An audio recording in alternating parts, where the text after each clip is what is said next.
Hello and welcome to Foreign Policy Focus. This is episode 136 and I am the show's host Kyle, and we're wrapping up here at the first year of Foreign Policy Focus, and joining me to discuss wrapping up the foreign policy in 2017 is Will Porter. Will Porter is a freelance journalist. His work can be found at the Libertarian Institute and antiwar.com. Hey Will, how you doing today? I'm good, Kyle. Thank you for having me on the show, and congrats on your first great year of episodes. Thanks. And, thank you so much to my audience too. I can't believe the success I've had with the podcast and how many people listen to every episode. And it's so exciting for me to be able to get on and talk to people and know that there's an audience. So for those of you who have taken the time to share the show over the past year, I really do appreciate it, and I hope you continue to do so. I think me and Will have a great episode today.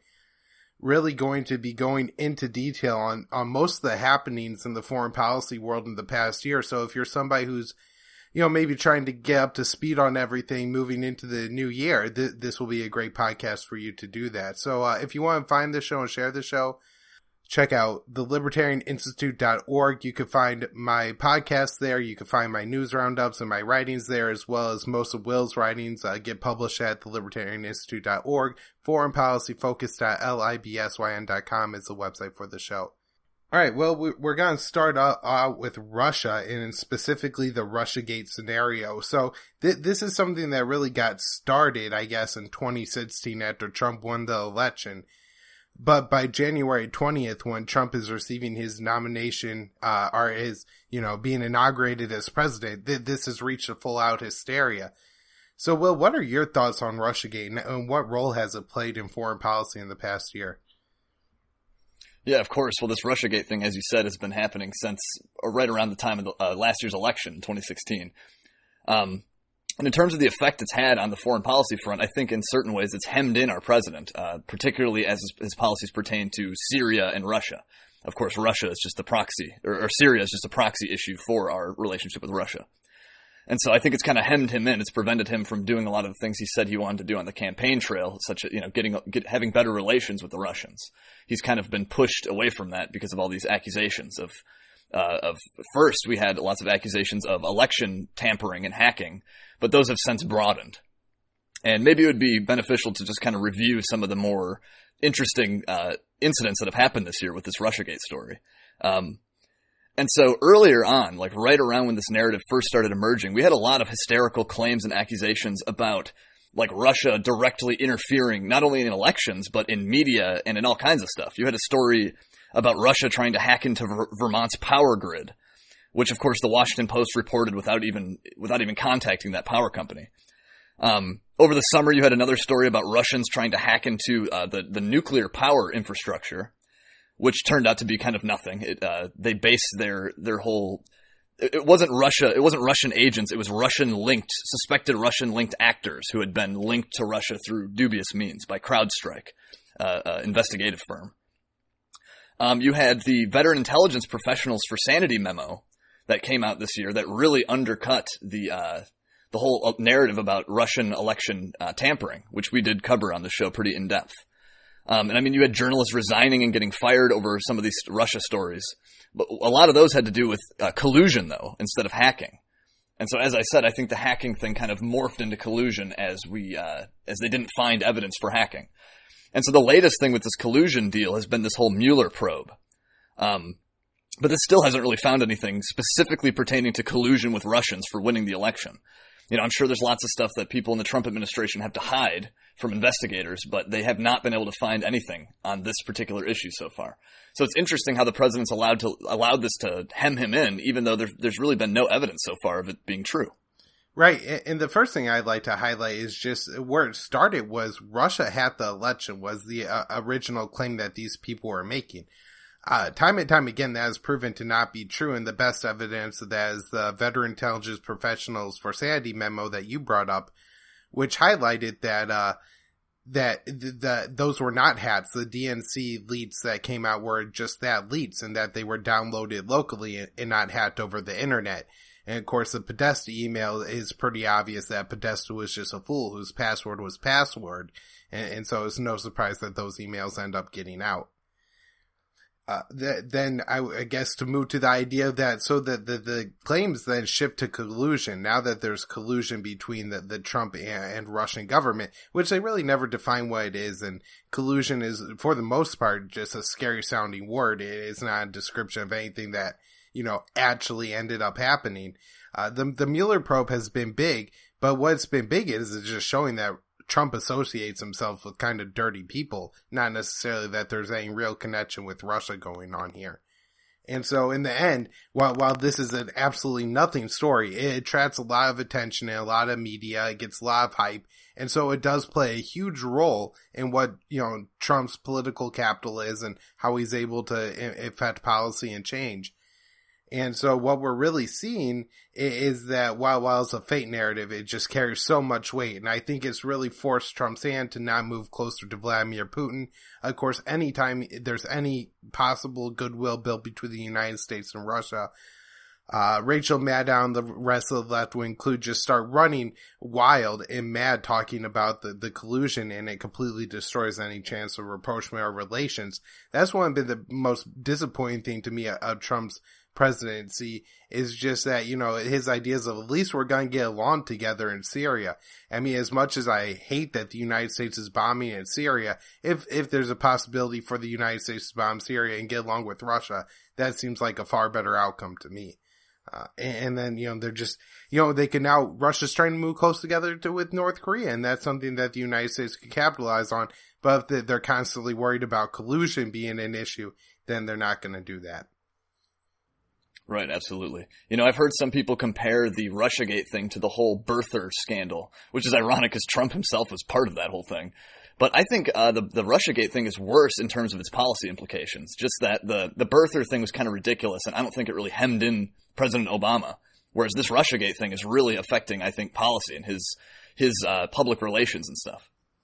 Absolutely, I agree with that. One of the other things that's done is it's really made the establishment Republicans happy, not necessarily because they care about collusion with Russia, but because Russia's the ultimate enemy of the United States, and they need to spur spending on nuclear technology. So, Will, why don't you talk a little bit about what we have going on with nuclear spending now, demonizing Russia to get the money? Sure. So I would say both Russia and the United States have sort of embarked on what is called nuclear modernization. And so in the United States, this is sort of initiated by the prior administration, by Barack Obama. He sort of put some of this into motion. But it appears that if you read, as you and I did, as we covered on the show, the national security strategy, there is some talk in there about wanting to modernize and sort of beef up the nuclear arsenal and keep it capable. Right now, I think Russia has something like 4,300 usable nuclear warheads as of this year, while the United States has 6,800. But not all of those 6,800 of ours are deployed. Some are retired and some are stockpiled. But I think with the difference between Russia's nuclear program and ours is that Russian nukes, I think, undergo like more incremental improvements, whereas our nuclear arsenal, our nuclear infrastructure is kind of old, but it's very tried and true. And so I think what Trump is proposing is sort of just a continuation of what Obama had proposed, of a revamping and a remodernization of our nuclear arsenal. Yeah, I mean, I think the big thing is the price tag that comes along with it. Of course, these are weapons that could only use to kill off the entire human population. But, we're going to spend, I think now it's estimated already $1.2 trillion, and it's going to be upgrading the Minuteman missiles, the submarines, and a new long-range bomber. I think that's all the things that's really upgrading. But it's just amazing to me how Donald Trump, as a candidate, you kind of remember famously in the debate, Marco Rubio mocking him because he didn't know what the nuclear triad is. And less than, a year later, suddenly he's spending $1 billion or $1 trillion to improve on it. Yeah, apparently somebody told him what the triad was. Either that or he still doesn't know and just, signed off on it anyways because the contracts go to Lockheed Martin and General Dynamics and Boeing, and it's going to be a huge boondoggle for the military-industrial complex, who will continue to get richer while the people who, Trump claimed to want to support on his campaign, the people he claims are being left out will, continue to get poorer. One of the other effects that the United States policy in Russia has had is that the United States is still very hawkish on Ukraine. I don't know if I've ever heard Donald Trump himself actually take a position on the Ukraine issue, But top officials in his administration, including Tillerson and Nikki Haley, have both said that, the Crimean Peninsula is a part of Ukraine and Russia needs to give it back. So, Will, do you want to talk a little bit about how this has unfolded, or really not unfolded, under the Trump presidency? Yeah, sure. And maybe correct me if I'm mistaken, but I recall Rachel Maddow calling out the Trump, I think it was the Trump campaign. I don't think he had been president yet. But it was this big deal that the Trump campaign wanted to do something to the Republican Party platform about arming people in Ukraine. And I'm pretty sure the Trump campaign took the position against that. But now, as you can see, you have Trump administration high-up officials who seem to endorse the whole counter-narrative that we must arm up and help the Ukrainian government fight back the evil Russian influence and the Russian separatists in the east of the country. And I believe there has been some recent movement on this where, we have indeed decided to send, what was it, Javelin missiles to Ukraine? Javelin missiles, and I think sniper rifles as well. Yeah, precisely. And so, I can briefly summarize if your listeners aren't familiar. We've discussed this before. But, in 2014, I believe it was, the United States backed a essentially anti-Russian coup d'etat in Ukraine. And we helped to install a very hostile regime there to Russia. And as one of their first acts in office, this new government in Kiev, in the western half of Ukraine, attempted to repeal Russia's naval base in Sevastopol, which has been there for centuries, since the days of the American Revolution. And so this is some very provocative, extreme policy decisions that the United States has made here. This, of course, was under Obama, but now apparently we have Trump continuing this similar policy, this very establishment policy. Absolutely. And the thing is that with the Ukraine tensions, Russia's in a position where they're really not going to, I guess, allow NATO to be all the way up on their border. And so eventually, if the, Ukraine government continues to move towards NATO, Russia's going to have to continue to arm the Ukrainian rebels in order to, fight off that half of the government. So this seems that the United States adding more weapons is only going to just, increase the amount of hostilities there. Yeah, certainly. All right. So now I want to move on to one of the other big subjects, and one that certainly got talked about maybe more than any other on the show this year. And that was the situation in Yemen, which, for those of you who don't know, I think has turned into an absolute genocide. And there's really no other way to describe it. The famine continues to rage in Yemen, with at least 7 million people starving to death. I just saw a picture online yesterday of some child who was profiled, I believe in a BBC article, having experienced malnutrition, circumventive starvation. And so you have these little babies that are, literally starving to death in Yemen. The cholera epidemic now, I believe, has hit 1 million cases in Yemen. Who knows how many people have died from that? I think I was going all the way back to when the number was like at 100,000. They were saying about 2,000 people had died.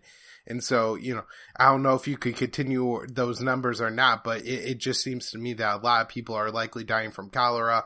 We have Nasser Arabi estimating that 70,000 people have died from the conflict. And the Christmas in Yemen was absolutely brutal with the Saudi airstrikes in that country. So the situation there is absolutely brutal. But one of the main narratives that has come out of the U.S. about it is that the Houthis are linked to Iran, and that's why the United States has to be involved in Yemen. So, Will, do you want to take on this myth a little bit? Yeah, definitely. Of course, you hear this every single time you read about Yemen. And it's unfortunate because Yemen is not often in the media. Like you said, you've covered this on the show probably more than any other subject. Well, and rightfully so. It needs it. You have to overcompensate for the lack of coverage in the media. So yeah, every single time you read about Yemen, you always see the term Iran-backed Houthis. That's always the claim, but they never back it up. There's a couple articles out there that attempt to explain and back this up. They've never really been able to successfully do so. And so several journalists and analysts have debunked this claim pretty thoroughly. And there's one reporter whose name is Gareth Porter, who's challenged assertions about Iranian weapons shipments that have come in through Yemen's ports, or alleged weapons shipments. And Gareth Porter has several articles where he takes on some of these claims about Iranian ships and Iranian weapons coming in. And actually, there's really no there behind those stories. There have been cases of weapons coming in through ships, but it was not clear that they were intended for the Houthis or even Yemen at all. In one case, it appeared to be the ship was headed for Somalia, not for Yemen. In other cases, there's no tie to Iran, and so there's really no there with these stories. The Houthis, for their part, have received most of their weapons from sources indigenous to Yemen, particularly from their now dead former president, Ali Abdullah Saleh. And this guy had controlled a bunch of different military units who kind of went with him after he left power, I think in 2012. And so at one point, the Houthis and Saleh were enemies. They fought a bunch of wars together, and the Houthis actually took weapons from Saleh in those cases. But then later on, they made an alliance with the war against Saudi. And then Saleh gave them more weapons. And so most of the Houthis' weapons come from Yemen. That's the bottom line. Not from Iran, not from foreign states. And then more broadly, just regarding the Iran-Houthi connection and why there even might be a connection in the first place, you've got a great analyst named Joost Hilterman, who wrote this great piece in Foreign Policy magazine called "The Houthis Are Not Hezbollah." And as far as I can tell, that's the best thing so far, sort of debunking this idea that the Houthis would even have this tight connection with Iran. Because ostensibly the Houthis they believe in Shia Islam, and so do Iranians, so does the Ayatollah-led regime in Iran. But these are totally different types of Islam, and the Houthis, the Zaydi Shia Islam, is closer to Sunni than the 12th Imam type that the Iranians believe in. And so there's a lot of complicated stuff there, but bottom line is it's not likely that the Houthis really do have very strong connections with Iran. You know, you might have some Iranians praying for the Houthis in their fight, but there's not a lot of operational or military connections that we can see. Yeah, one of the ways that the ties have been made is through the missiles. And what people like U.S. Ambassador to the UN, Nikki Haley, claim is that the Houthis are receiving missiles from Iran and that they're then launching those missiles at Saudi Arabia. I discussed on last show, so I don't have to get into a lot of depth this time, but Scott Ritter recently wrote an article really debunking Nikki Haley's claims, explaining that these missiles were not manufactured in Iran, but rather the USSR and North Korea, and shipped to, I believe it was South Yemen, when the country of Yemen was a proxy war in the overall Cold War situation. There were communists in the south of that country. And I think there is still a communist movement in the south of that country. And one of the solutions proposed about Yemen now is splitting the country into two states, which it doesn't seem like is a workable solution for Saudi Arabia and Mohammed bin Salman, because the one thing they've pushed against is having the Houthis on their southern border there, and giving them a legitimate state there would certainly be a huge problem. So, you know, they will continue to make the claim that the Iranians are arming the Houthis, but it continues to be absolutely false. And then just to note how terrible our U.S. ambassador to the UN, Nikki Haley, is. She continues to only make hawkish claims. She's never, let's work together and move past our problems with Iran or North Korea. They're always absolutely hawkish. Do you have any thoughts on Nikki Haley's first year in that position, Will? Yeah, I was going to say, man, she is like your favorite person this year. She has been absolutely horrible. You're right. And I think we've mentioned on the show before how she kind of really takes after her predecessor, Samantha Power. Yeah, absolutely. It was one of the things that was amazing to me, because it seemed like Nikki Haley knew nothing about foreign policy going in. And suddenly she's exactly Samantha Power. It almost seems like it must be a joke. One of the things... Yeah, it's like... Oh, go ahead, Will. Oh, go ahead, right. Go ahead. I was going to say, one of the things about the Yemen situation that's rarely covered, even when the situation in Yemen is actually profiled, is the U.S. involvement there. The United States has sold a massive amount of weapons to Saudi Arabia. We continue to provide the mid-air refueling and maintenance for the Saudi planes. Well, why don't you just talk about that a little bit? Because I know you recently wrote an article about Yemen. Yeah, sure. Yeah, as you said, everything from targeting and logistics help, mid-air refueling, aircraft maintenance, weapons and munition sales, and helping them before the United Nations, basically helping them get out of having to investigate, having things be investigated in Yemen. Or the Saudis are allowed to investigate their own war crimes, for example, and the U.S. kind of gets behind that decision. And so, yeah, I mean, the catastrophe unfolding in Yemen right now is on the level of a genocide, for sure. You have 1 million people sick with a deadly illness like cholera, which wouldn't be that deadly, but because aid can't get into the country and because hospitals are destroyed and roads are destroyed and the ports are closed, cholera is becoming a very deadly disease, a bacterial infection. And I don't think we know exactly how many people have died from the cholera itself, but we do know that something like 1 million people there have this illness, which could kill them, and with very little chance of help. And so the fact that our government, it's not just Trump, this hasn't just started, of course. We've discussed this before, that under Obama, he carried out the same policy. And occasionally the United States calls on the Saudis to pull back one of their blockades or to investigate something or to let some aid in. It's all very hollow, and it's obvious that the United States, if it wanted to, at any given second, could stop this. It could tell Saudi to stop. It could pull back its carrots and sticks and make our Saudi ally stop subjecting the people of Yemen to this terrible atrocity.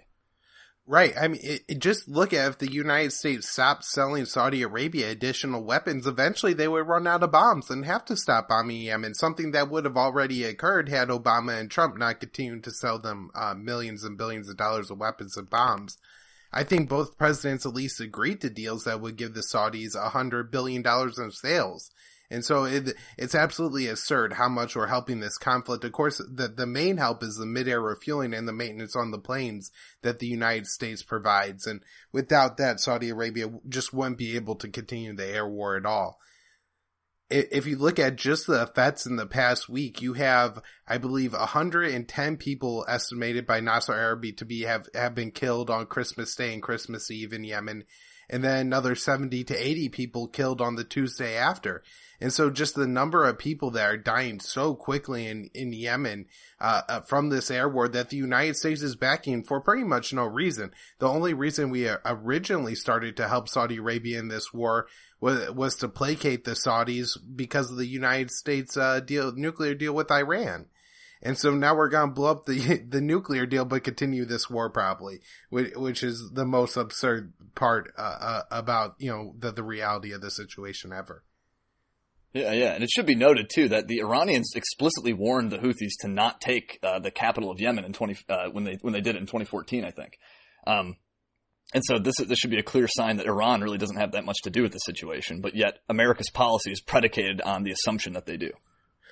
Right. And we had to remember that while the Iranian, regime does have some influence in the region, they've been fighting a brutal civil war right now in Syria. And so it's not like Iran just has resources to throw all over the place, even if they want to arm the Houthis. They're not an empire that can overextend. They don't have the world reserve currency. They can't put troops in 150 different countries. So, it just may not be practical or possible. Is there anything else you'd like to add about 2017 for Yemen, Will? No, unfortunately, I think we covered most of it. It's a terrible situation there, and does not appear to be getting better anytime soon. Right. I mean, there have been a couple minor legislative movements. I know at one point there was a somewhat decent coalition trying to put together a war powers at resolution to get the United States to end its intervention and help for Saudi Arabia, but that really never had a chance to pass. I know Senator Young held up one of Trump's appointments, and the appointment agreed to review Saudi's potential war crimes in Yemen, but that's likely not to amount to very much either. So I don't see a whole lot of good things to point to from Yemen for 2017. One of the more interesting and dynamic stories in 2017 was what's been going on internally in Saudi Arabia. We had the former, assumed to be defense minister at 29 years old, Mohammed bin Salman, son of the king, be promoted to crown prince, and then him put the former crown prince under house arrest. And then later ended up imprisoning tens of princes and hundreds of other high-ranking Saudi citizens, and also putting under house arrest the president of Yemen, Hadi, and the prime minister of Lebanon, Hariri. So, Will, why don't you tell us what you thought of Mohammed bin Salman's move and consolidation of power? Yeah, as you said, this is in November, I think, when he really started this whole purge, where he started locking up all his some of his adversaries, some of his rivals, and other just influential or powerful people or rich people in Saudi. And so I guess he filled up a Ritz-Carlton and turned it into a makeshift prison there. And of course, Mohammed bin Salman characterized this as an anti-corruption campaign. And it's part of this whole move to revamp the face of Saudi Arabia and to moderate its Islam there. And we're going to let women drive and all this stuff. But to me, it looks like a consolidation of political power, of course. And in terms of this whole PR campaign to change Saudi's image, it's a little I don't know, too little too late, I think. After all these years of beheadings and all this other stuff, of course I'm cool with it. I'm happy if they're going to let women drive in Saudi Arabia. But in terms of the public relations of it, I don't know. I wouldn't be fooled too much by this. I don't think the Saudi regime is becoming a more liberal or tolerant or anything. Right. Well, one of the things I brought up on this show quite a few times is that the whole Saudi Arabia is going to allow women to drive thing is a little misleading, because that's only going to happen, I believe, in June or July of 2018. It was done by a king's decree. And so until the women of Saudi Arabia are actually given the ability to drive, then it's just, likely an empty promise. They talk about having some male-only concerts in Saudi Arabia, but, what is that? That's not much of a real PR move or anything that I think is probably helping the people of Saudi Arabia live more free and liberal lives. And it seems, once again, if these are things that are going on at the permission, at the decree of the king, the people really don't have much more power. They're just being, given a little bit more room on the leash by the king. So all this could be taken away just as easily. On other note, I did see today that Iran said they would no longer enforce the 1979 dress code in the city. I'm sure Iran won't get as much credit as Saudi Arabia has for that move, but worth noting that is the direction that some of these regimes are going in. Sure, and in terms of Iran, things that I've read there is that sort of in more like cosmopolitan areas like Tehran in the capital, I've read stuff that there are women who don't even wear hijabs there, and that it's sort of been, like, this has been long in coming, basically, that this dress code thing. Absolutely. And, hopefully that's one of the advantages you have even in the more oppressive countries of everybody having smartphones. Because if everybody has a smartphone, every time one of your cops arrests, some poor Iranian woman just walking down the street without a headscarf on or whatever, it looks bad. It's bad PR. And so this, maybe is one of the good things about social media. One of the other just notes of Mohammed bin Salman's power grab was his attempted power grab in Lebanon, and this by forcing their president Saad Hariri, our prime minister Saad Hariri, on a plane, flying him to Saudi Arabia, making him read a televised remark saying that he resigns as prime minister because of the Iranian influence in the Lebanese government. To the credit of both the president and the speaker of Speaker of Parliament in Lebanon, who's that, Narsala, the head of Hezbollah, both of them said, Hariri, come back to Lebanon and give your resignation here, believing that he was doing it at the gunpoint of the Saudis, which turned out to be the case. So, it's really interesting that, again, you have Mohammed bin Salman, like in Yemen, attempting to, force some influence on other countries, and he's unable to do so. Yeah, absolutely, man. It was very strange. It was right around the same time as the purge, the internal purge of Saudi Arabia. This other thing with Lebanon happened. And this is all ostensibly related to Hezbollah's role in Lebanese politics. But it's a bit strange because, in Saad Hariri's phony resignation speech, he, presented Hezbollah as some sinister secret thing. But they openly participate in Lebanese politics. They're, part of the governing coalition. So it's funny how it was made to seem as this, if you don't know anything about Lebanese politics, I guess you just assume that it's this terrorist faction, operating behind the scenes. But no, they're above board pretty much. But as you said, yeah, this guy, Saad Hariri, was held basically captive in Saudi Arabia. There's a New York Times report that had said that he was separated from his bodyguards and his phone was taken from him and stuff, and he was separated from his wife and children and all this.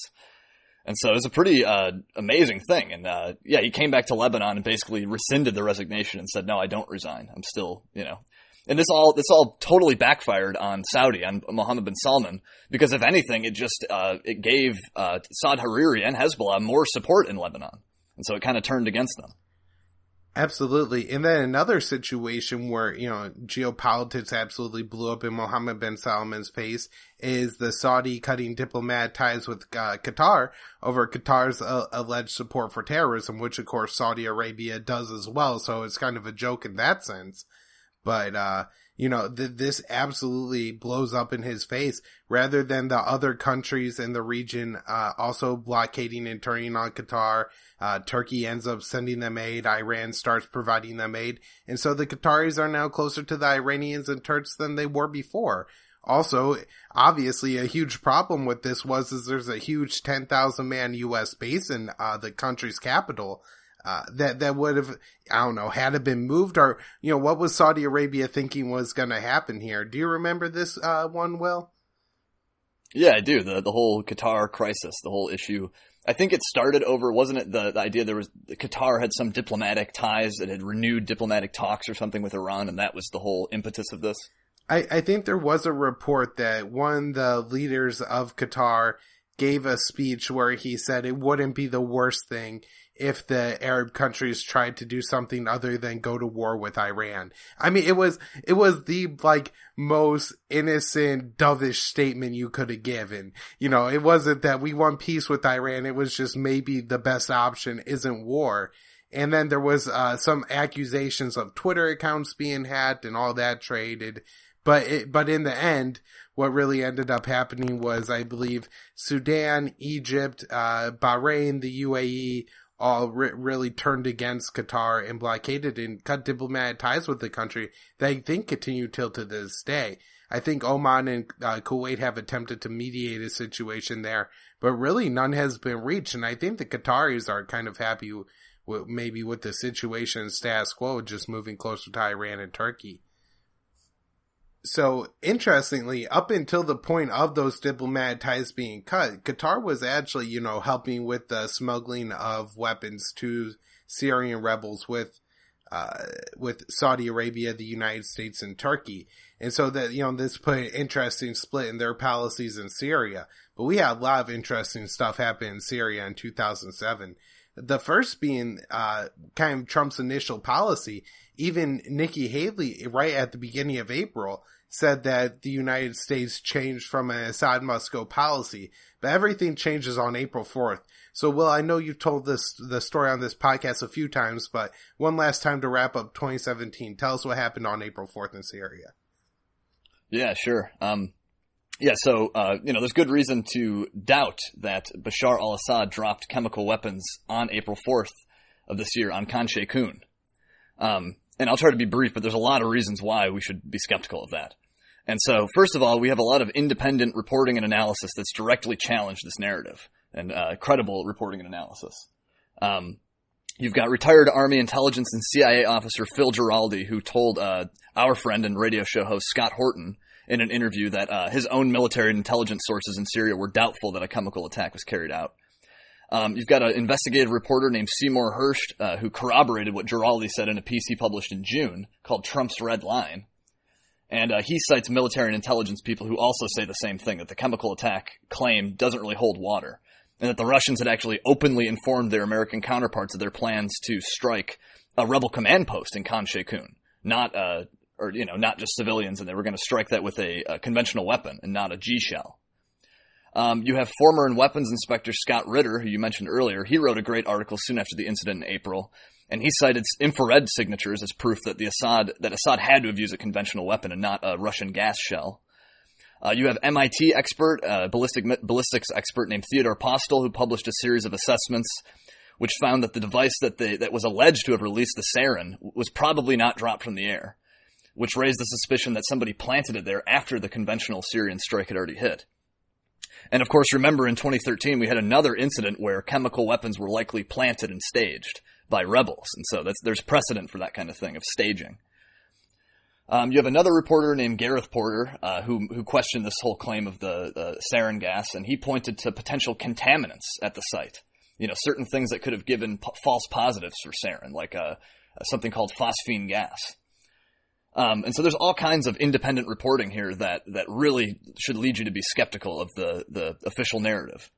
But several months after the April 4th incident, finally an official report was put out through what's called the Joint Investigative Mechanism. And this is a partnership between the United Nations and the OPCW, or the Organization for the Prohibition of Chemical Weapons. And so this is like the latest attempt to salvage the narrative, and it's probably the last. I don't think they're going to release much after this report. And so there's a reporter named Rick Sterling who went through this whole analysis at a site called Consortium News, and he really debunks the whole document. And so first of all, nobody at the United Nations or the OPCW actually visited the site of the alleged gas attack. All their information comes from third parties. And some of those third parties actually include hostile foreign states that have pushed for regime change in Syria, as well as some insurgents themselves, And so these are not objective parties that the OPCW is using. Some of the evidence which the OPCW claims they found sarin in was in rebel custody for unknown periods of time before it was brought to Turkey. And so that's very suspicious. All this evidence was in the hands of hostile insurgents for some unknown period of time. So who knows what they did with that? There are also a bunch of bizarre inconsistencies with the UN's report, such as victims of this gas attack arriving at hospitals before the alleged attack took place. And the report admits that this happened, but it says it made no attempt to investigate the discrepancy, and it only mentions the possibility of a staging scenario. And so anyway, bottom line, we have so many reasons to be skeptical of the administration narrative of sarin gas being used on April 4th. We have so much independent analysis and reporting that cuts against that narrative. And we have a very good analysis of the official UN report, basically, and the report is kind of flimsy. Right. And like I was saying before, the most important thing about this is that prior to April 4th, even the State Department officials were coming around to say, well, maybe Assad doesn't have to go. Something that Trump had talked about on the campaign trail, saying, well, Assad's better than, some ISIS despot in control of Damascus. And so Trump was even, going as far as candidate, Trump's willing to say maybe we could work with Russia to defeat ISIS. And I guess leave Assad in charge of Syria because he's not the worst one there. And then all this changes. You have the chemical weapons attack. A few days later, you have Trump, kind of standing on the tears of his daughter Ivanka, saying that we have to carry out a strike against the Syrian regime, carrying out 59 Tomahawk missile strikes against the Syrian airbase. I think only 9 of them end up hitting an airbase, and the missiles killing almost as many civilians as military personnel anyways. So, it'd be a relatively weak and ineffective attack. But since the United States policy in Syria has really changed, we now admit to having 2,000 troops in Syria and saying that even possibly we're looking at staying to combat Iranian influence in Syria, which seems absolutely insane from the once policy of, maybe we're just going to let Assad be in power and be happy ISIS is gone. Yeah. I think you're right about the airstrike, the strike on the Shayat air base or whatever in Syria. I think a couple already damaged or broken aircraft were destroyed, and that was it. And then other than that, we killed civilians and, other humans. Right. And one of the other interesting things to this missile attack was the media response, because up until this point, the media, especially, anything right of or left of Fox News, was absolutely, critical of Trump day in and day out. And then you have this missile attack and you have people saying, oh, this is the first night that Trump is really president. I think Brian Williams called the attack beautiful. And so, I don't know, it was so shocking to me because I was hoping, for the first time for me to see some liberal anti-war outrage, and you really didn't get it at all. No, in fact, it's strange because you have all this outrage over Trump wanting to get along with Russia. You have all this, as we discussed, all these people hemming him in. And then finally you have a chance for the anti-war left to come out and say, hey, look at this terrible thing in Syria he's doing. And you have people like Fareed Zakaria, I'm not sure how you're supposed to pronounce his name, who's supposed to be like this leftist centrist kind of guy who comes out and says Trump became the president tonight. And you have other media figures like you mentioned, like pornographically, like, their awe at the beauty of American weapons and stuff. It was disgusting. And so this thing that should have generated outrage was the thing that like brought us all together as a country to around our great new leader and stuff. It's really backwards. Absolutely. And now I just want to move on to talk about one of the other really significant events in Syria in the past year, and that is more or less the defeat of the Islamic State. I think over the summer, Nancy Youssef had wrote an article saying that, one of the coming problems of Syria is as the common enemy of the Islamic State is defeated, then there's going to be a real standoff between the U.S.-backed Syrian rebels, the YPG or SDF, and the Syrian government. And so, Will, we now had the defeat of ISIS. Talk a little bit about that and then, where we stand now in Syria. Sure. Yes, I think that's a big deal, of course. We should be glad that the Islamic State doesn't hold the kind of territory it was holding at the beginning of this year. They've been kicked out of Mosul and Raqqa and I think Deir ez-Zor and pretty much all the major cities that they'd come to hold. And so that's great news, of course, but we shouldn't lose sight of the broader point here about American foreign policy. As we discussed on the Rise of ISIS show, is that this is always a potential side effect or consequence of reckless interventionism, and in this case, it absolutely has been. And so, yeah, it's great that the Americans went in there with airstrikes and helped to push ISIS out of Mosul, for example, with the help of local actors. But really, we should keep the point, and we should bear in mind that this is kind of our fault in the first place. This is a consequence of our prior interventions in the region in the first place. That point should be made every single time the Islamic State is ever discussed, really. But especially if whoever's trying to give the United States credit for defeating ISIS, this point should be brought up. Well, not only that, but that the United States really, at the very least, was a passive actor in the rise of ISIS. The United States knew very early on, had to know within the first few months applying weapons to Syrian rebels, knowing that some of them were going to jihadists. In fact, a 2012 DIA memo signed off by Mike Flynn acknowledged that a potential caliphate was the result of the arming of the Syrian rebels, which absolutely happened. John Kerry gave an interview to the Boston Globe near the end of Obama's term and admitted that the United States allowed the rise of ISIS to counter the Syrian regime and that it just got out of hand.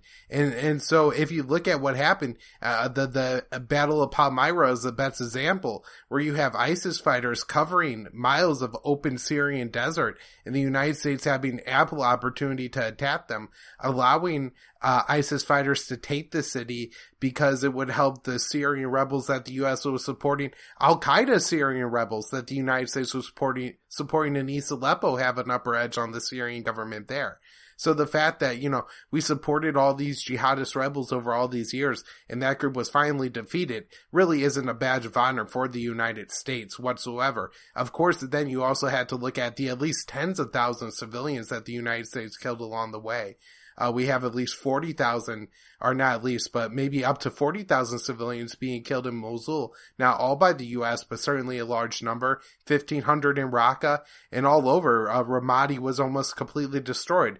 And so for the United States to correct this, it cost the lives of, I would guess, at least 50,000 people. So it's absolutely tragic. Sure. And when it comes to Russia and the PR there, of course, the liberation of Aleppo from America's jihadist rebel allies, that's always portrayed as this terrible humanitarian slaughter. But yet the United States, when it does the same thing in cities like you said, like in Mosul, it's totally ignored. It's always a strike against Russia in the list of terrible things they're doing in the world. But when we do the same, who cares? Right. So, Will, is there anything else that you thought was really significant coming out of Syria in 2017? I think you kind of hit upon it, was the sort of, the remaining American soldiers there and how this whole situation's gonna pan out with the territory people are holding right now. You listed some of the factions there. There's a lot of hostile factions to each other that are holding territory. And I'm not sure how the Syrian government's going to approach this, perhaps through reconciliation deals or agreements like they've done in the past with certain other rebels. But yeah, that's certainly something in Syria that I'm interested to see play out. Right. And maybe just real quick, I could set the stage in Syria for 2018. You have the president of Turkey, Erdogan, recently calling Assad a terrorist and saying that the Turks were no longer going to work with the Assad government. Of course, Turkey labels the second biggest government in Syria also a terrorist organization. So that's got to be a large problem for them. Of course, they have long protested the United States arming of the YPG. I read a recent article by a former SDF Arab soldier that had defected, and he had made the point that the Arab soldiers fighting in the SDF were really only just procuring arms for the YPG. And so this is certainly going to be a problem for the United States to come, because the government in Syria that the United States is backing, trying to prevent, the red herring land bridge from Damascus to Tehran, is considered illegitimate by our NATO ally. The Israelis are unhappy and unwilling to accept Assad in power in Syria and have long complained about the Iranians, troops, and Hezbollah being there and continue to carry out airstrikes against the Syrian government. You have Russia recently stepping up and trying to counter some of these missile attacks. So I find that to be, somewhat interesting. The United States says they're staying put to prevent the land bridge, and the Assad government and the Russians have said that you're not welcome here. Russia recently complained that the United States was training ISIS rebels at Al-Tanf, the base there that the United States continues to occupy on the border with Syria. You also have, the standing problems in Lebanon and ISIS on the border there. You continue to have Al-Qaeda terrorists hold the Idlib province.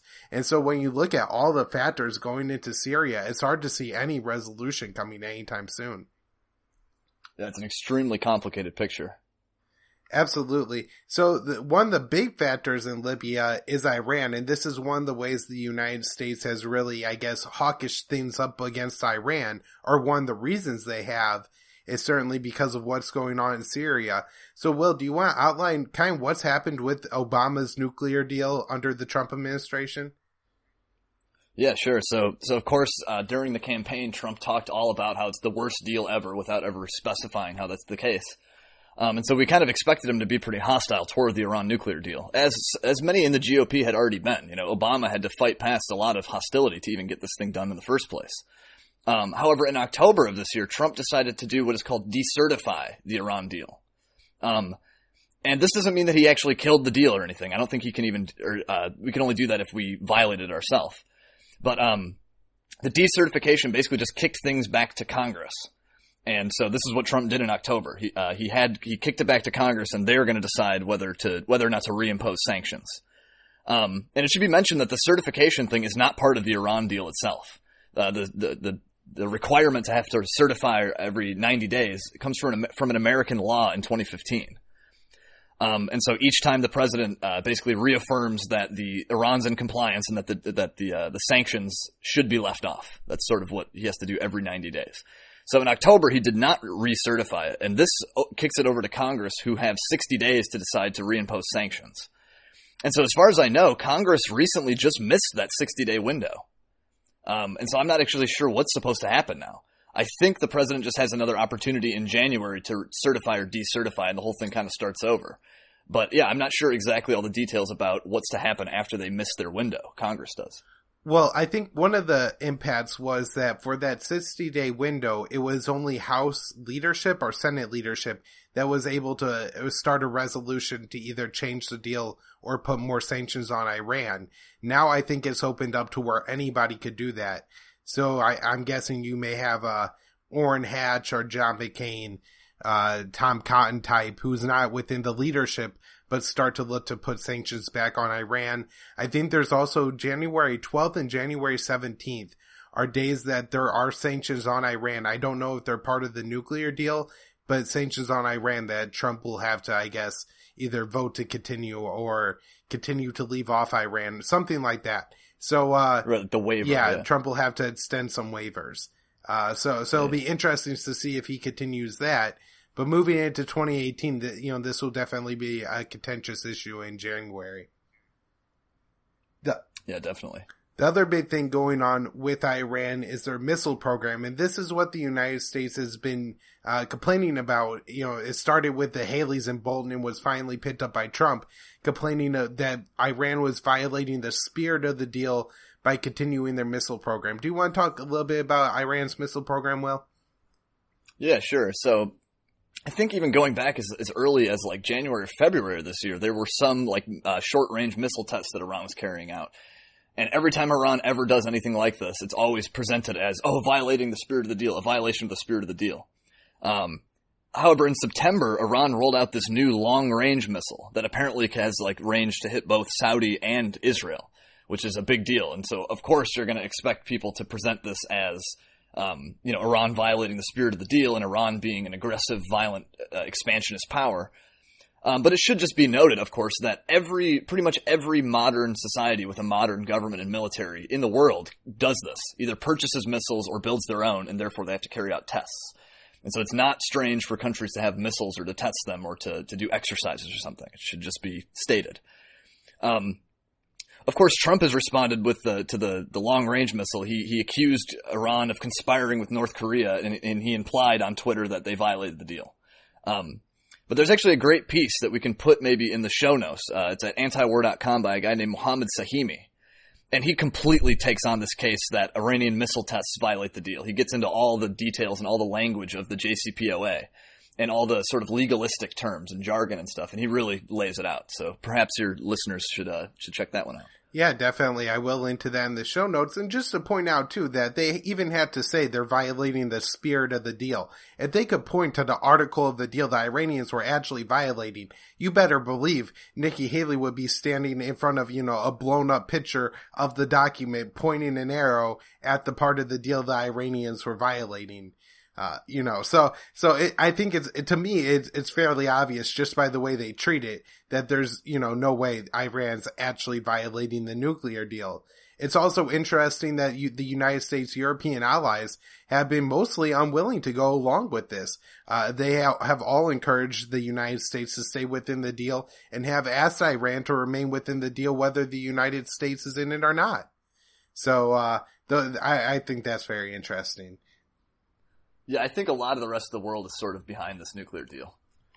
Yeah, absolutely. And that's one, the positive things that I took out of this is at least everybody else is involved.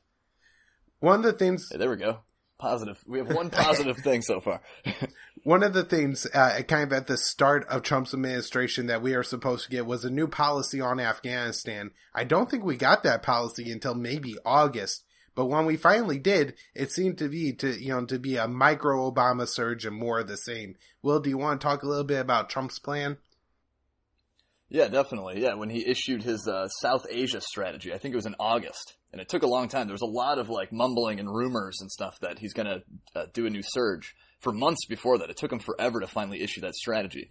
But then what we got, I think, was kind of vague anyway. So we didn't really get, I don't think, very specific predictions or whatever about what he said his policy was going to be. However, I think this troop surge or whatever has already begun. And so I think the number now of American troops in Afghanistan is up to 14,500. And it was up from something like 11,000, which was already higher than the supposed troop cap of 8,400 that was supposed to be there. And so, yeah, that is consistent with his strategy that he issued in August, that he's going to send more soldiers there and continue occupying and trying to fight the Taliban there and protect the Afghan national government. And, of course, as we mentioned on the show before, there are tens of thousands of private contractors also in Afghanistan. And I'm not sure if that number is supposed to increase, but we do know that Eric Prince of, formerly of Blackwater, I forget what his new thing is called now, Academy or something. But Eric Prince is trying to, strike a deal with someone in the Trump administration to let him send a bunch of his mercs, who won't be called mercs because they'll be fighting alongside within Afghan units, but yeah, he's really pushing for that right now too. So a new revamped private contractor mission there, basically. Which it's unclear if that's happening though. It seems like Trump's people, like Mattis, are not down with that. Yeah, one of the things that seems to actually be happening in Afghanistan is that the U.S. troops are moving closer to the front lines.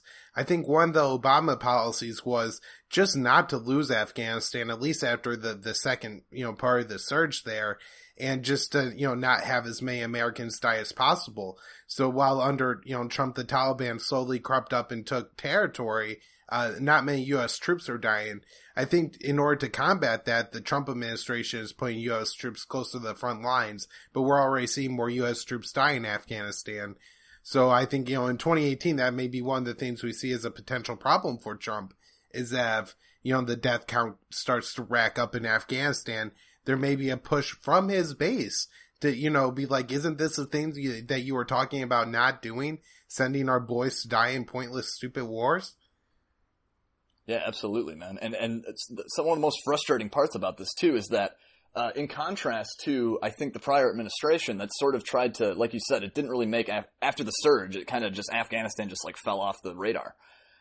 It wasn't really a priority. Whereas James Mattis basically came into the Trump administration very early on saying that we're losing this war and that it's not going well for us there. Which absolutely is true. Taliban are making all these gains and stuff.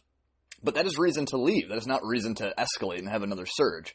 And so it's really kind of demoralizing to see some of the problems get acknowledged, but then the solution is the absolute opposite of what it should be. One, I guess, change, not necessarily on the ground in Afghanistan, but geopolitical that the Trump administration has taken in Afghanistan is putting more pressure on Pakistan to lock down on that border, which really doesn't necessarily exist, in order to, I guess, crack down Taliban, traveling back and forth to weaken them.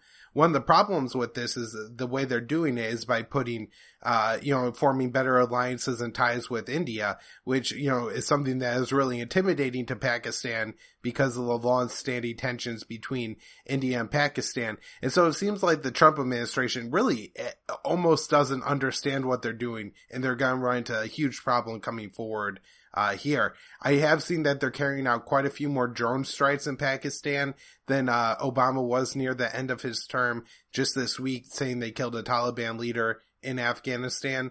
But again, the Taliban have really only turned into a Pashtun insurgency in Afghanistan, much like the Sunni insurgency in Iraq. There's going to be no way for the United States to defeat it. They're now targeting the drug trade a little bit more. I read a report saying that they didn't think they were killing all that many civilians, but wherever they kill a drug trafficker, I'm guessing in Afghanistan, especially in, rural Helmand province, that, every regular person is a quote unquote drug trafficker because the opium trade is the market there. Sure. Yeah. Easy to classify as a combatant or something, or a criminal. Yeah. So, to finally touch on the expansion of the terror war into Africa, we saw a lot more activity in Somalia under Trump. I believe airstrikes in Somalia doubled under the Trump administration in the first year. And this all started where right at the beginning of Trump's administration, he declared regions of southern Somalia as areas of active hostility, allowing the United States to carry out airstrikes a little bit more liberally in that country. Do you want to focus a little bit on U.S. interventionism there, Will? Yeah, sure. And if you've read the reporting of a journalist named Nick Turse, he really gets into I think he's the best on the expanding U.S. military footprint in Africa. And you've mentioned, the actual direct military conduct we've been doing in places like Somalia with bombing, but there's also a lot of like arm and assist and stuff where we're supposedly supposed to be embedded with African troops, and we kind of help them with counterterrorism, but don't engage directly in combat. That's the idea, at least. However, there was one American-led operation with the Somali National Army on August 25th that resulted in the massacre of 10 people, 10 civilians, and included one child. And what basically happened, the U.S. was manipulated into participating in tribal politics. One guy informs, you're operating on some guy's information about guys down the road who are allegedly militants, and the U.S. basically launched this raid using that intelligence from biased or untrustworthy tribal sources. But maybe worst of all about this one incident was American soldiers themselves tried to cover up the massacre, basically collecting rifles from the homes of the slain villagers and putting them next to their bodies to make them look like they were fighters. I said that the last thing was the worst, but I think maybe the actual worst consequence of this is that it likely motivated a bombing in Mogadishu, in the capital of Somalia, that killed like 200 or 300 people. So it's a very clear example of blowback to American policies. Yeah, and what happened here was so representative of what happens with the United States counterinsurgency, whether it's fought in Iraq, Afghanistan, or Somalia. We had this town of Bariri, which was a stronghold of al-Shabaab, and the United States had planned to take it in order to cut off a lot of funding to al-Shabaab. So what the United States did is they went in, they cleared out al-Shabaab, and they set up checkpoints around the city. But then what I guess one of the local leaders did is kind of manipulated the United States. He was a former al-Shabaab commander into attacking one of the different villages and carried out a massacre there. And so, this is the exact same thing that happened in the U.S. Intervention in Marja in Afghanistan. If you listen to my interview on Natural Anarchy about the movie War Machine, I covered this and how it failed under Stanley McChrystal there. But it's just so obvious that this happens all over the Middle East. Anytime the United States tries to intervene anywhere, I guess, we're getting into the Horn of Africa with Somalia, you get the exact same results. And like you talked about, the blowback in the capital of Mogadishu, I think they said now the death count is maybe 512. From that bombing. Absolutely insane. And the man was targeting, kind of the U.S. UN international area of Somalia. And it sounds like really almost got in. If the person in the first vehicle hadn't kind of messed up the plan, he may have been able to detonate this bomb around Americans. And so that, could have been even more tragic. All right, next moving on to Libya, where we continue to have refugees move through. The United States continues to carry out airstrikes. Trump, like Obama, has bombed 7 countries. And, let's talk a little bit about the situation in Libya. Yeah, so, as your listeners probably know, Barack Obama and through NATO helped to overthrow Muammar Gaddafi in Libya and unleashed a bunch of chaos there. But our American involvement there still is not over. As recently as September and November, there have been American airstrikes in Libya. I guess the one in September was said to have killed 17 Islamic State fighters, but who knows how those things are counted. However, I do think, as far as I know, the numbers I was looking at, I think strikes are down in Libya from last year. And so I think in 2016 there were like 500 airstrikes on the Islamic State just in Sirte. And so I don't know how this year's numbers compares, but I would hope at least that they're down. I do think that they're down in Libya, but like you said, that was kind of an off thing because the Islamic State had taken the town of Sirte in Libya, and Obama, I think, was really trying to clean that up for Hillary Clinton in 2016, and it didn't get done in time, and it was a huge mess.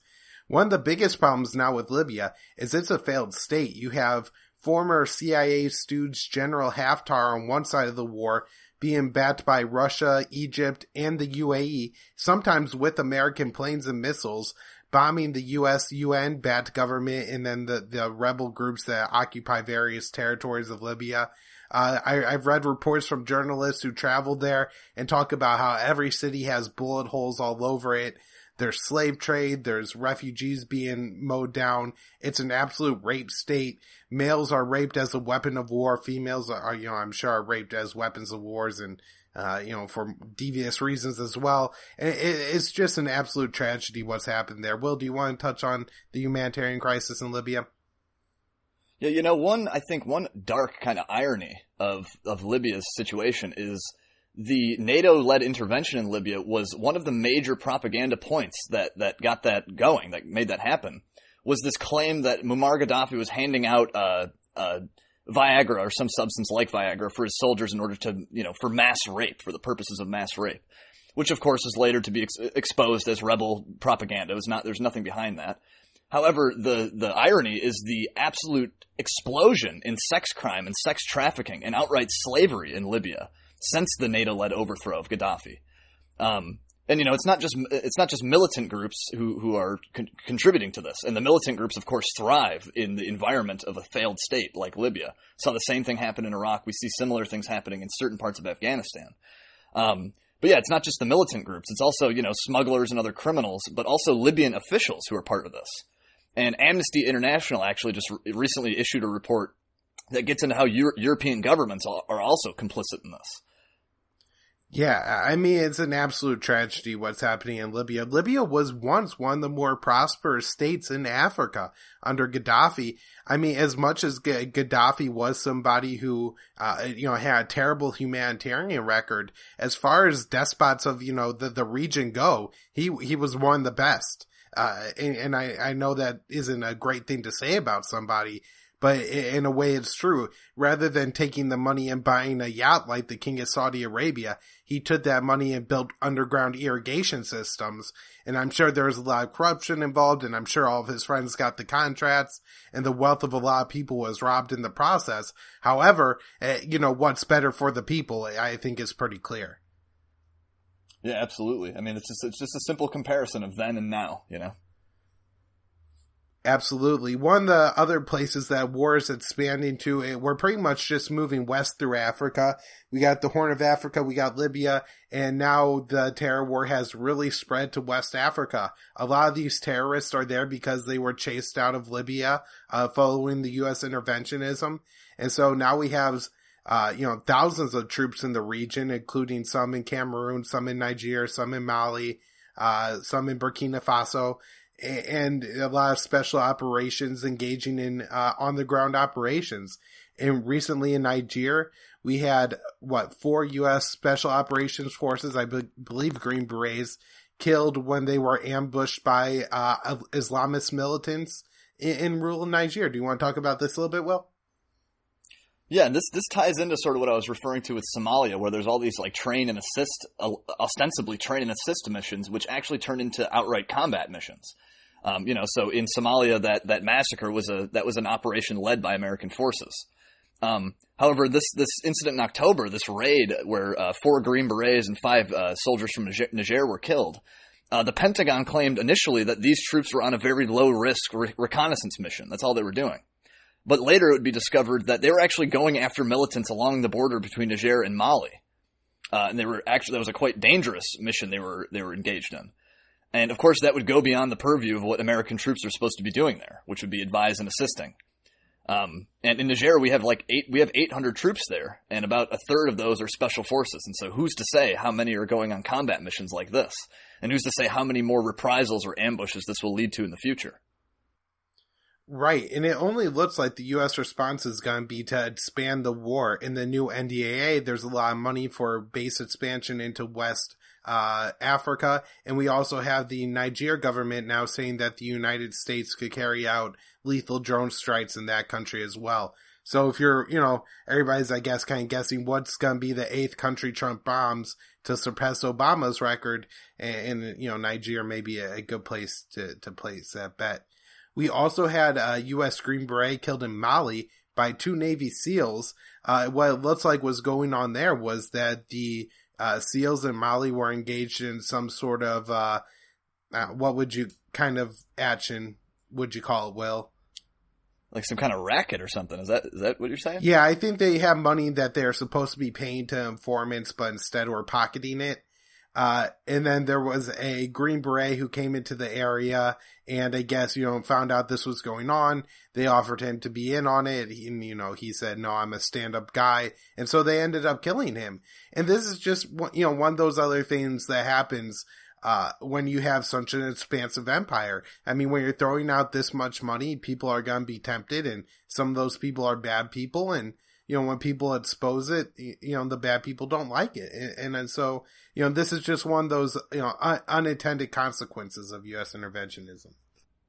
Absolutely. And yeah, this story is very dark and kind of murky. This guy's name is Logan Melgar.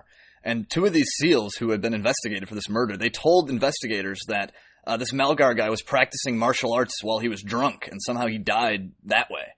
But they found no booze or alcohol, or they found no booze or drugs or anything in his system, so it's kind of strange, It's a very odd thing. But just to add to a broader point that you made, yeah, there's lots of kind of corruption like this that happens, petty corruption. Pallets of $100 bills that are flown into Iraq, say, shortly after our invasion, that just go missing. We had lots of that just after the 2003 invasion. Absolutely. And now to move on to one, the last areas of conflict and hostility for the United States, and that's North Korea. This year we had the North Koreans that made some pretty big, I guess, technological gains in their ICBM program and their nuclear program. Do you want to talk about that a little bit, Will? Yeah. There have been, this year, I think there were 6 separate missile tests that North Korea had carried out. And from these tests, it's actually not really clear. I think there's dispute among experts at what North Korea's long-range missile capabilities actually are at this point. I think some people believe they can hit Guam. Some people think hypothetically they might be able to hit Japan. But I think it's quite clear that North Korea's own claims about its own missile program are probably overblown. And now just a few days ago, actually, the U.S. imposed a new set of sanctions on 2 higher-up people involved in North Korea's ballistic missile program. And an official, I think the Treasury Secretary, described this as part of a maximum pressure campaign to denuclearize the Korean Peninsula. Right. I think, the few critical things on North Korea is that we really don't know what their nuclear capabilities are.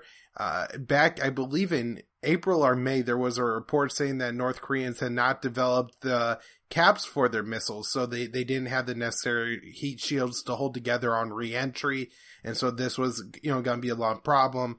There's the question of if they've been able to miniaturize their nuclear weapons enough to carry out nuclear, to, put them on top of missiles.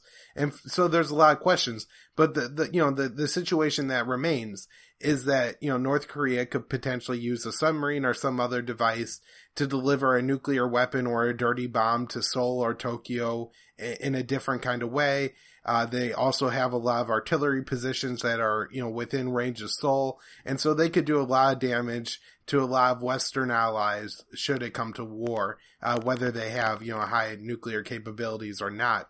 I think to some extent the Trump administration at least has to pretend like North Korea has the nuclear ability to hit, Tokyo, the U.S. base in Okinawa or Seoul with a nuclear weapon, just because it does seem that, they may have that level of technology.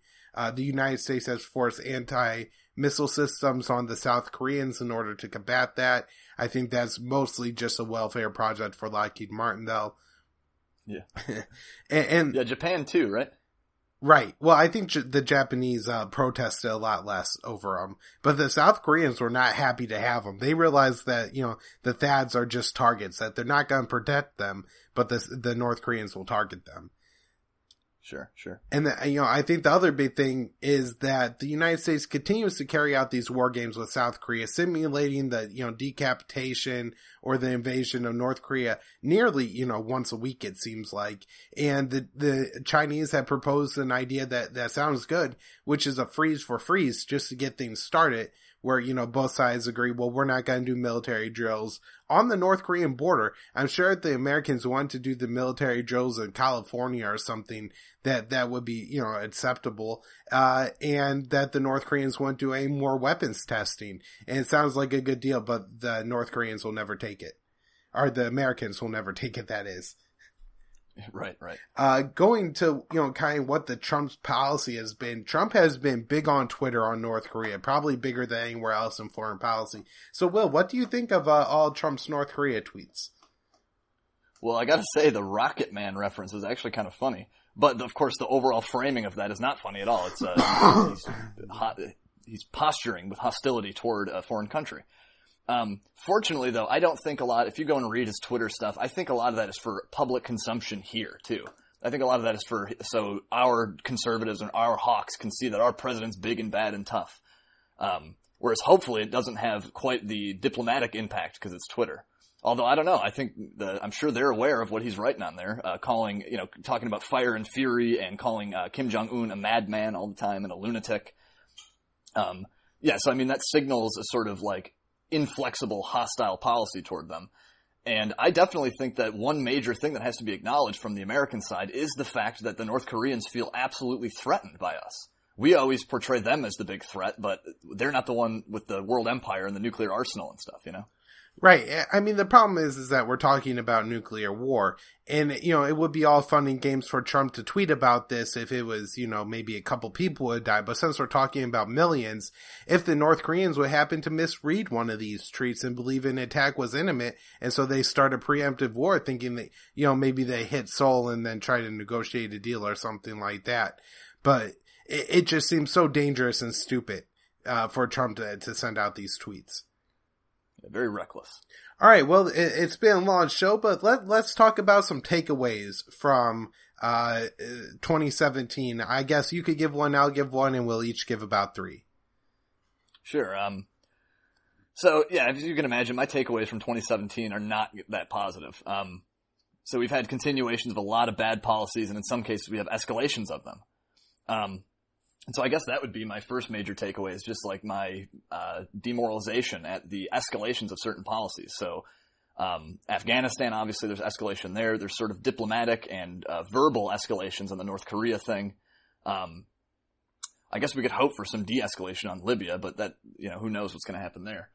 So yeah, I'm just generally not happy. Judging by how things are shaping up with Iran, for example, I think that's a very important thing to look at. That seems to be a goal of this administration, to foment some kind of conflict with Iran. So I guess that's one takeaway.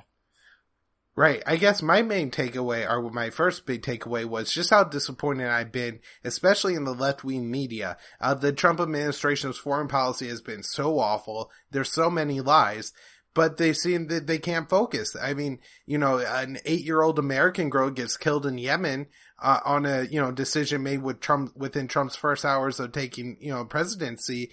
And yet they're more concerned about the size of the crowd as inauguration and bashing him for that. And so for me, it's just been a huge disappointment, because, I really thought, oh, well, good. Some of my left wing friends and me could get along real well because we could point out how Trump's killing all these brown people together. Yeah, totally. That was definitely one of my takeaways too, is just that I thought it was going to be a silver lining of the Trump administration that, oh great, now there's so much to hate about this guy. There's so many good things to hate about him that maybe we can, like you said, agree with some of our usual adversaries on some things. But it seems like the left just turned right around, or some sections of the left, I won't say the whole left, of course, but turned around and found the worst possible issue to obsess over, and that's the Russia thing. And I guess speaking about Trump more broadly, a takeaway is just that, this guy, it appeared to be that this was one of the biggest political shakeups in our history in a long time, Trump's victory. Almost everybody thought this guy was going to lose. But it's a real disappointment to see him turn right around and, to see his appointees, his UN ambassador, his own rhetoric, his own changes of positions on things. We thought we were going to get this big disruptive political upheaval. Which in some ways we did, but not in the ways that you and I would have wanted them. Right. That was my second takeaway as well, was just, I guess the momentum of bureaucracy in the deep state is so much stronger than I thought. Even if Trump is really kind of the wild maniac that people say he is, it's not reflective in his foreign policy at all, because it's almost all status quo. It even took a few months before he stopped arming the jihadists in Syria, which one was, one of his main campaign pledges. But he's continued the war all over the Middle East. He's picking fights with North Korea and Iran for absolutely no reason. And it just seems to be status quo, when I was hoping, anything different than what the U.S. was doing under Obama probably would have been better. It doesn't seem like anybody's going to march, the whole army into a country like we did Afghanistan. So short of that, it's not that Trump could do much worse, but it's mainly status quo. Right. Yeah, I would say that's my main takeaway too, is just that, my disappointment at the continuation of all the status quo stuff. As Obama himself called it, the Washington playbook. Obama, I think, complained about the fact that he was kind of hemmed into this Washington playbook, but then he kind of just endorsed it and embraced it with glee. Whereas Trump did this very soon after winning, embraced the Washington playbook. Right. And then my final takeaway was just, I guess the importance of social media and everything else. Throughout the Russiagate narrative, I have found that, you're not going to read the true stories in the Washington Post or on the New York Times.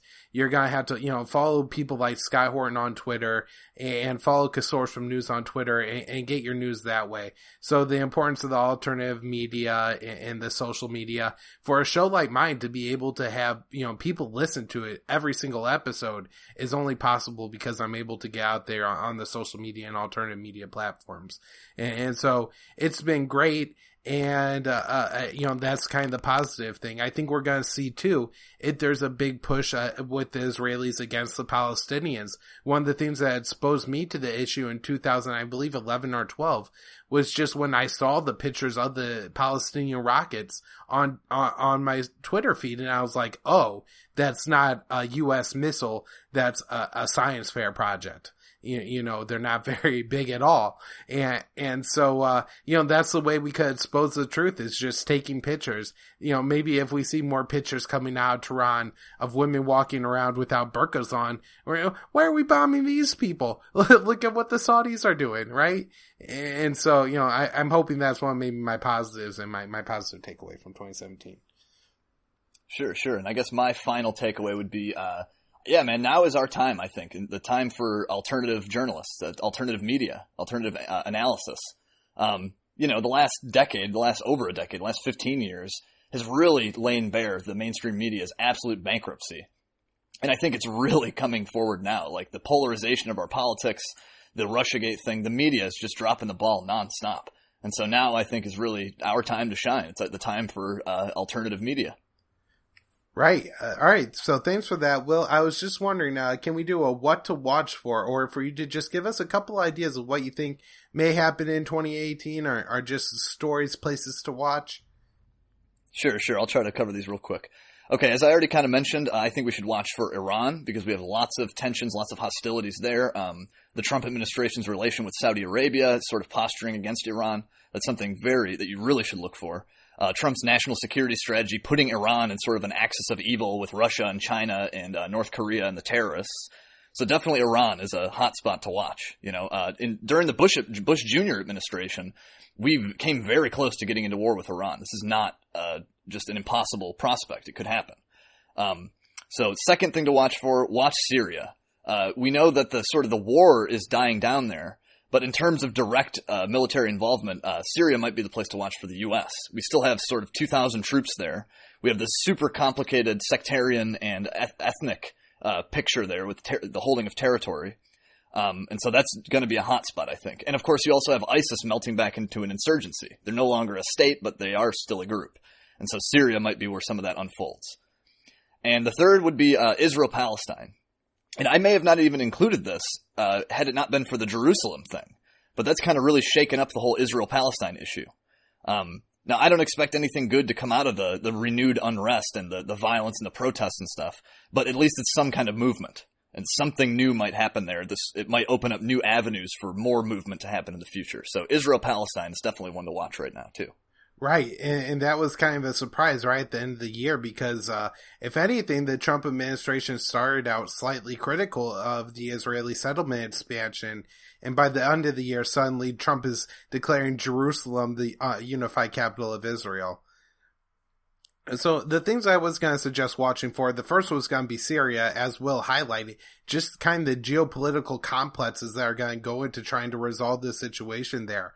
You've had, I think you have 4 different governments outside of Syria, the United States, Turkey, Russia, and the United States, all saying that, that they all agree to things that can't all happen at one time. Israel says no, Iranian influence. Russia wants Assad to stay in power. Turkey doesn't want the Kurds to have a state. The United States does. It's super complex, and there's a lot of different ways it could work out, but there's a lot of different ways it could just lead to more war. The second was going to be the spring surge coming in Afghanistan.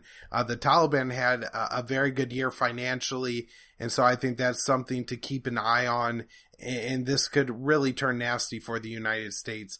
And then expansion of the terror war into West Africa, and Africa in general, but specifically West Africa. I think we're going to see the United States, Mali and Niger and Cameroon may all become more popular names in the United States as we start to move our troops out there. All right, well, thanks so much for doing this with me. We covered a lot. There's a lot that happened. There's a lot we didn't get to cover, but something has to get cut. So why don't you tell everybody where to find your work if they're interested? Sure. And hey, man, I really appreciate you having me on the show so often. I really enjoy coming on here and talking about these things with you. So yeah, you can find my work at the Libertarian Institute at the featured articles and in the blog section, at antiwar.com, usually in the viewpoint section. I was a recent guest on the Scott Horton show, where we talked about my article about Yemen and the casualties there. If you guys want to check that out.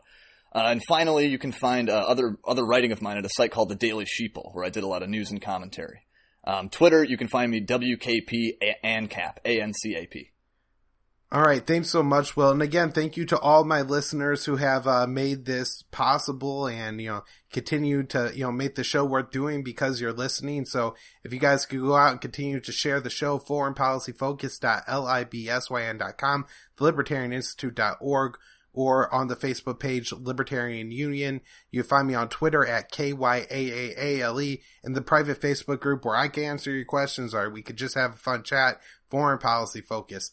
Thanks, everybody, and have a good New Year's. Thanks, Kyle.